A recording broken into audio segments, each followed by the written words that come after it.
अब यहाँ पर देखिए, जैसे कि आपको गैस चार्जिंग करना है और दोनों में वाल लगा है। कल ही मैं एक वीडियो बनाया हूँ जिसमें सक्शन लाइन पे आइस आ रहा था, कुछ प्रॉब्लम था उसमें।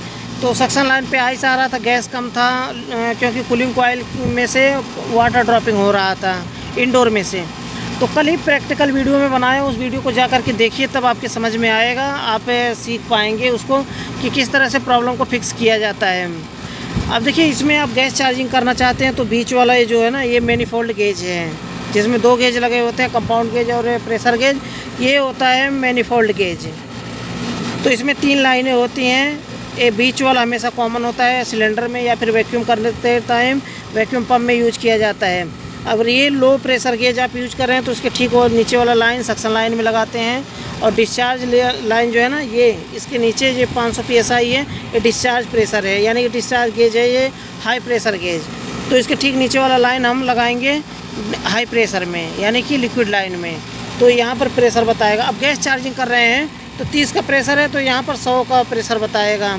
अगर यहाँ पर 50 का प्रेशर है तो यहाँ पर 200 के राउंड में, 250 के राउंड में दिखाना चाहिए। 60-65 का PSI है तो यहाँ पर 300 या फिर 250 PSI दिखाना चाहिए यहाँ पर, यानी कि 250 से लेकर के 350 PSI के बीच में होना चाहिए। कहीं भी रहेगा 200 रहेगा तो भी चलेगा, लेकिन 200 से कम रहेगा तो फिर समझ लीजिए दिक्कत है आपके AC में।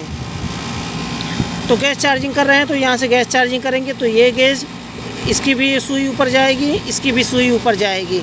तो यहाँ पर गेज दोनों इसलिए लगाते हैं ताकि पता चल सके कि अगर मानिए कि कैपिलरी और ड्राई फिल्टर आपने चेंज किया है तो यहाँ पर अब अगर 60 का प्रेशर हो गया है तो यहाँ पर भी 250 के राउंड में प्रेशर होना चाहिए। तब आपको पता लग जाएगा कि हाँ, हमने कैपिलरी जो इंस्टॉल किया है वो सक्सेसफुली इंस्टॉल हुआ है, या फिर हमने AC को जो फ्लश किया है नाइट्रोजन से वो अच्छे से फ्लशिंग हुआ है, ऑयलिंग नहीं है सिस्टम में।